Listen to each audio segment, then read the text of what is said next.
নমস্কার বন্ধুরা, welcome to my channel my fortune story. আশা করছি আপনারা সবাই ভালো আছেন। ফিরলাম নতুন ভিডিও নিয়ে। ভিডিওটি সম্পূর্ণ দেখার অনুরোধ রইল। আর ভিডিওটি দেখে যদি ভালো লেগে থাকে তাহলে প্লিজ একটা লাইক করে দেবেন, আর অবশ্যই চ্যানেলটি সাবস্ক্রাইব করে আমার পাশে থাকবেন। যারা যারা এতদিনে আমার চ্যানেলটি সাবস্ক্রাইব করে নিয়েছেন তাদের জানাই অসংখ্য ধন্যবাদ। আর যারা এখনও সাবস্ক্রাইব করেননি তাদের কাছে অনুরোধ রইল। তাহলে চলুন আজকের ভিডিওটি স্টার্ট করি। দেখুন আমার একদিনের জার্নি কতটা কষ্টকর হয়। তাহলে চলুন ভিডিওটি স্টার্ট করি, আশা করছি ভালো লাগবে। ভোর 4টে থেকে শুরু হয় আমার যুদ্ধ। 4টের সময় যুদ্ধ করতে শুরু করি, আর এই যে 7টায় এসে থামলো। অবশ্য সেটা বাড়ির যুদ্ধ। এবার বাইরের যুদ্ধ শুরু হলো। আমি সমস্ত কিছু করে টিফিন গুছিয়ে ছেলেকে রেডি করে নিজে রেডি হয়ে বেরিয়ে যাই। ওর বাবা শুধু আমাদের গিয়ে স্টেশনে ছেড়ে দিয়ে আসে। তো স্টেশনে এখন যাওয়াটাও খুব যন্ত্রণাদায়ক হয়ে গেছে, কারণ সকালবেলা অত সকালে তো অটো পাওয়াই যায় না। আর যখন অটো, আর এখন তো অটো চলছেও না, কারণ দেখুন রাস্তার কি হাল। ওর বাবা আমাদের অটো করে দিয়ে এলো এই যে স্টেশনের মুখে নেমে। আর ভিতরে একটা রাস্তা আছে, এইটা বাজার বসে, আর এই ভিতর দিয়ে রাস্তাটা ভীষণভাবে নোংরা। মাছের জল, মাছ, তারপরে এর ভেতর দিয়েও একটু বৃষ্টি হলে না পা রাখা যায় না, স্লিপ খেয়ে চলে যায়। তো খুব কষ্ট করে এই রাস্তাটা, যাই হোক যেতেই হবে, আত্মবিকল্প কোনো রাস্তা নেই। ওই রাস্তাটা দিয়েই আমরা চলে গেলাম এবার স্টেশনে। এইভাবেই প্রত্যেকটা দিন আমাদের কাটে। আজকে আমি আপনাদের একটা দিন দেখাচ্ছি, আমার একটা দিনের জার্নি কিভাবে হয়, কিন্তু এই জার্নিটা আমার রেগুলারের, একই রকম, একই রুটিনে চলে। স্টেশনে গিয়ে আমি 2-3 মিনিট আগেই চলে যাই, মানে আরও আগে যাওয়া উচিত, যদিও ট্রেনের ব্যাপার আর কি। তো সে কোনো দিন আগে আসে, কোনো দিন অনেকটা লেটেও আসে, সেটা তো কথা নয়, কিন্তু আমাকে সময়ের আগেই স্টেশনে পৌঁছে যেতে হবে, এটাই নিয়ম। কিন্তু এতটাই দূরত্ব আর রাস্তার যে কি বেহাল অবস্থা সেটা তো দেখালামই। তো এইভাবেই আমাকে চলতে হয়। আর দেখুন তারপরে ট্রেন এসে যাওয়ার পর এই ট্রেনটায় কী হারে ভিড় হয়। শুধু এখন কেন, 12টা পর্যন্ত, দুপুর 12টা পর্যন্ত এইভাবে কোস্তাকুস্তি করেই যেতে হবে। যেন মনে হয় যে এই ভিড়ের চাপে পড়ে স্পাইনালটা বেঁকে যাচ্ছে। যাই হোক, এইভাবে কোনো রকমে আর কি চাপাচাপি করে আমিও উঠে গেলাম।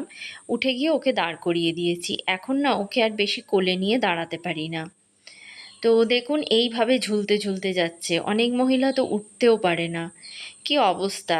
এই লাইনটায় যদি আরেকটা ট্রেন বাড়ায় তো তাহলে অনেকটাই সুবিধে হয়, কিন্তু না, ট্রেন তো বাড়াবে না, আর এটা তো আমাদের হাতে নয়। ট্রেন এইভাবেই চলতে শুরু করে, আর এইভাবেই আমাদেরও যেতে হয়, অনেকটা দাঁড়াই, বসার কোনো সম্ভাবনাই থাকে না।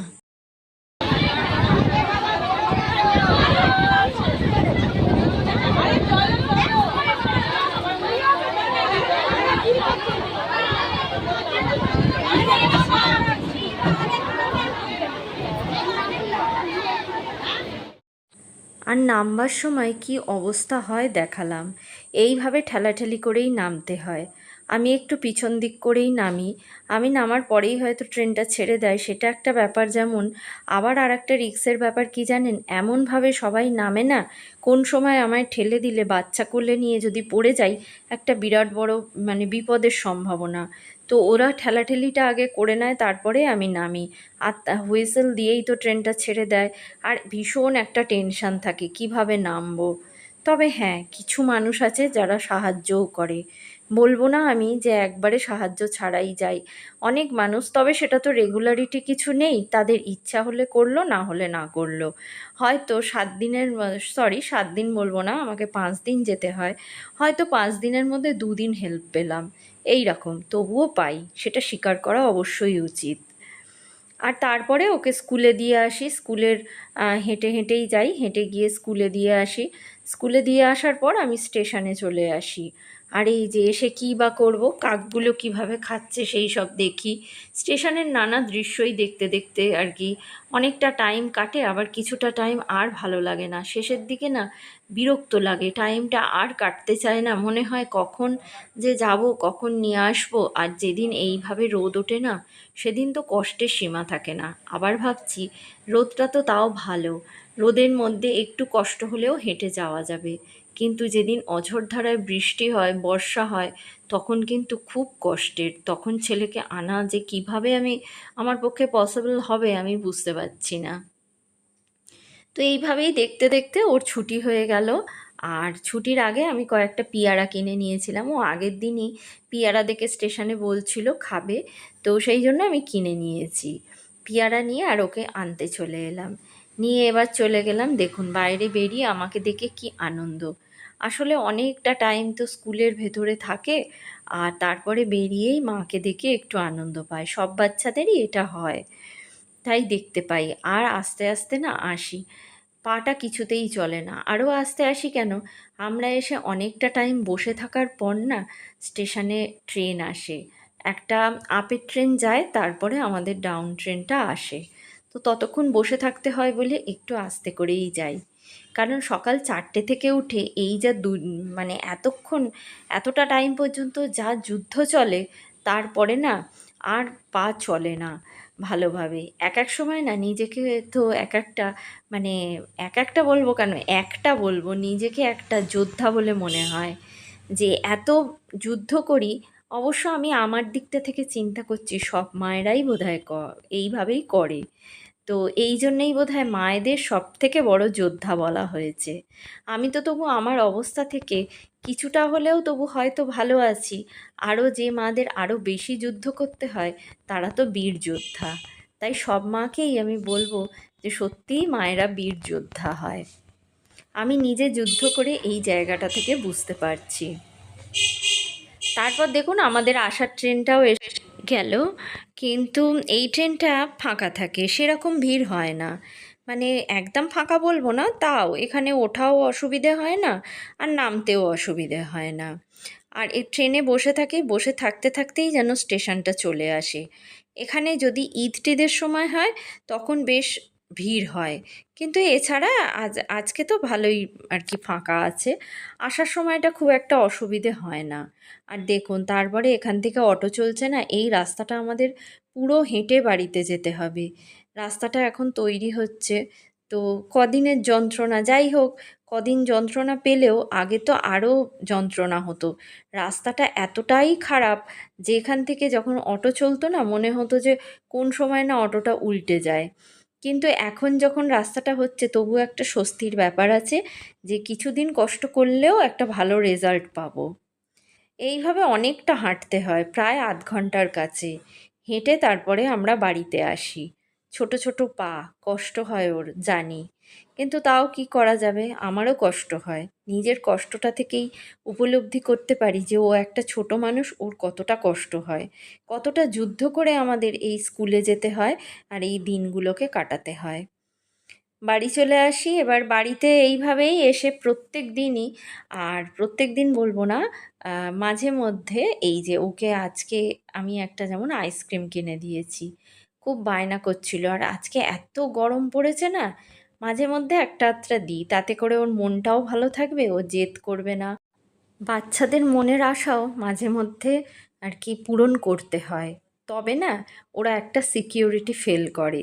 না হলে না সবসময়ই ভাববে যে মা আমাকে এটা বারণ করছে, মা আমাকে ওটা বারণ করছে, কিন্তু মা যে ভালোর জন্য বারণ করছে সেটা তো আর ওর বোঝবার এখনো ক্ষমতা আসেনি। যখন ক্ষমতা আসবে তখন তো আর এই দিনটা থাকবে না। ওই জন্য ওকে আমি কিনে দিই মাঝে মধ্যে। তো যেহেতু আইসক্রিম খেয়েছে ওর মনটাও ভালো আছে। আর ওকে আমি প্রথমে এসে আগে চান করাই, চানটা করিয়ে দিয়ে আইসক্রিমটাও খেয়ে নিল স্কুল থেকে এসে, তারপরে ড্রেস চেঞ্জ করিয়ে ওকে আমি চান করিয়ে দিয়েছি। চান করে আসার পরে ও নিজেই বলে যে মাম্মাম আমি আজকে পুজোটা করে নিচ্ছি, তুমি ততক্ষণে চানটা করে নাও। তো আমি এই সুইচে ওকে হাত দিতে দিই না কারেন্টের, কিন্তু আমি না থাকলে অনেক সময় ও নিজেও সুইচে হাত দিয়ে জ্বালিয়ে নেয়। আর ও কী করে, ওর ওই অপটু হাতে অগুছলোভাবে যতটা যা পারে তাই ভালো। ও ঠিক থালাগুলোকে সব বার করে নেয়, নিয়ে এবার দেখুন ও অপটু হাতে যে কাজ করছে বোঝাই যাচ্ছে। কোথায় মিশ্রি থাকে, মানে ঠাকুরের প্রসাদ দেওয়ার জন্য প্রসাদ থাকে, জল থাকে, ও রোজ আমার সাথে সঙ্গে এসে এগুলো করে বলে ও জানে। ওই জন্য আজকে ওকে আমি একাই করতে দিলাম। প্রায় সময়ই এরকম বলি, একা তুমি পুজোটা করে নাও, আমি চানটা করে আসি, তাতে করে না অনেকটা টাইম বাঁচে, অনেকটা সুবিধে হয় আমার। আর সত্যি বলতে কি, ও আমাকে অনেকটাই হেল্প করে। ওর বাবা সকালবেলা উঠে পুজোটা করে দিয়ে যেতে পারে, কিন্তু সে তো করে না। তো আমাকে আর কি করব, এইভাবেই চলতে হবে যখন। এসে ও পুজো করে আর আমি এপাশে এসে আমি আমার কাজগুলো সেরে নিই।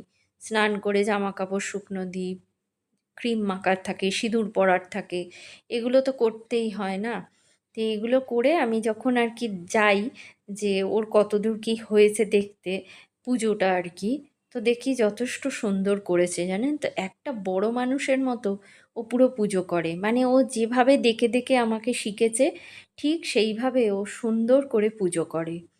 আর এত সুন্দর করে ফুল দিয়েছে না, আপনারা বিশ্বাস করবেন না, দেখলে যে মনে করবেন যে কেউ বড়লোক সাজিয়ে দিয়েছে, কিন্তু না, সবটাই ও একা হাতে নিজে করেছে। প্রসাদের কোয়ান্টিটিটাও বুঝতে পারেনি, একটু কম দিয়ে দিয়েছে।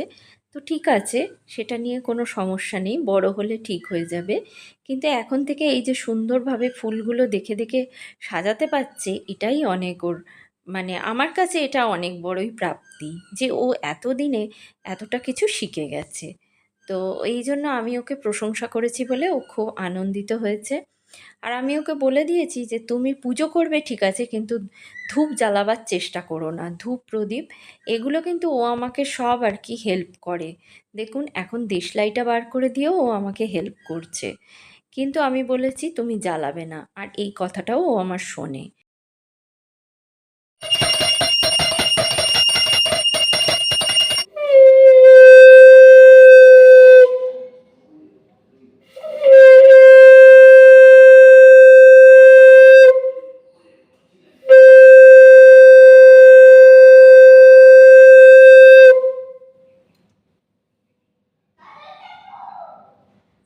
পুজো হয়ে যাবার পর আমি জব সেরে নিই, যেহেতু আমায় পুজো করতে হয়নি, ওই টাইমটা অনেকটাই বেঁচে গেছে। আর জব তো অবশ্যই কম্পালসারি, আমার যেহেতু দীক্ষা হয়ে গেছে তাই আমি জবটাও সেরে নিই। আর তারপরে আমার জব হয়ে যাবার পর ওর বাবাও চলে এলো, দেখুন ওর বাবার সাথে বসে বসে মন্ত্রপাঠ করছে।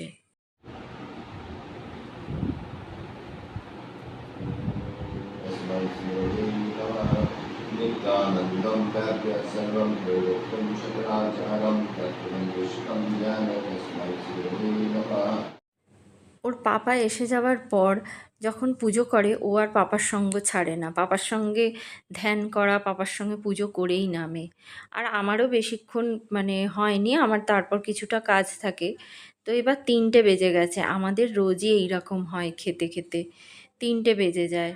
আর শাশুড়ি মায়ের খাওয়া হয়ে গেছে, সে অসুস্থ লোক, অনেক আগেই সে খেয়ে নেয়।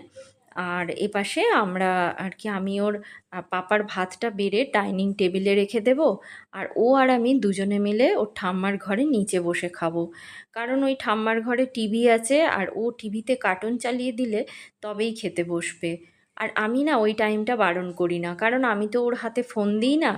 এখন সব বাচ্চাই ফোন দেখে, সেহেতু ওর একটা আর কি কি বলবো ইচ্ছা হয় আমাকে ফোন দাও, আমি ওকে ফোন দিই না, স্ট্রিক্টলি দিই না। আর যদি একটু কার্টুনও না দেখতে দিই তাহলে না ও জেদি হয়ে যাবে, আর ওই একই কাজ ও করবেই না। আর যে অন্যায় অত্যাচার সেগুলোই ও বেশি করে করবে। তো সেই জন্য ওকে আমি একটু এই খাওয়ার টাইমটা যেহেতু খায়, সেহেতু বলি যে একটু কার্টুন দেখতে দেবো, নিজে হাতে একা হাতে খাও তবেই। এতে করে ও একা হাতে খাওয়াও শিখে যাবে, আর একটু কার্টুন দেখে মনটাও আনন্দ পাবে। তো ওই যে বলেছি বলে ও আবার একা হাতে মেখে মেখেও আজকে খেতে চাইছে, মানে খেতে পাচ্ছে আর কি, যদিও সবটাই ওর অগোছালো হাতেই করে, ঠিক মতো করতে পারে না। এই যে দেখুন ভাতটা নিয়ে যে কিভাবে খাবে সেটাও ভালোভাবে জানে না। যাই হোক, প্র্যাকটিস করতে করতে হয়ে যাবে। আর ওর সাথে ওকে আমি খেতে দিই, আর ওর সাথে আমিও খেতে বসে যাই, কারণ ওকে খাইয়ে আবার আমি খাবো, এইটা না রোজ সম্ভব হয় না। যেদিন ছুটি থাকে সেদিন ওকে আগে খাইয়ে দিয়ে তারপরে আমি খাই। কিন্তু আজকে যেহেতু ওর স্কুল ছিল আর আমার কাছে এত টাইমও ছিল না, ওই জন্য আমরা দুজনে খেয়ে নিয়েছি। ওর খুব খিদে পেয়েছিল, ওই জন্য আজকে তাড়াতাড়ি খেয়েছে। দেখুন 4টে বাজতে 10 মিনিট বাকি। তাড়াতাড়ি খেয়েছে বলে আজকে আমাদের 4:30 বাজেনি, না হলে 4:30 উঠতো। এই রকম আমাদের প্রায় দিনই হয়, 4টে থেকে 4:30-এর আগে আমাদের সব কাজ ছেড়ে খাওয়া হয় না। এরপর আমরা দুজনে ওপরে চলে যাই, ওকে আর বলতে হয় না, ও টিভি নিজেই অফ করে দেয়। দিয়ে এবার আমরা ওপরে চলে যাই দুজনে। ঘরের জানলা কপাট সব বন্ধ করে, অন্ধকার না করলে ও ঘুমোবে না। এবার ঘরের সব জানলা কপাট বন্ধ করে অন্ধকার করে দুজনে শুয়ে পড়লাম। তো এইভাবেই আমাদের দিনটা কাটে। ভিডিওটি আজ এই পর্যন্ত রাখলাম, ফিরবো নতুন ভিডিও নিয়ে।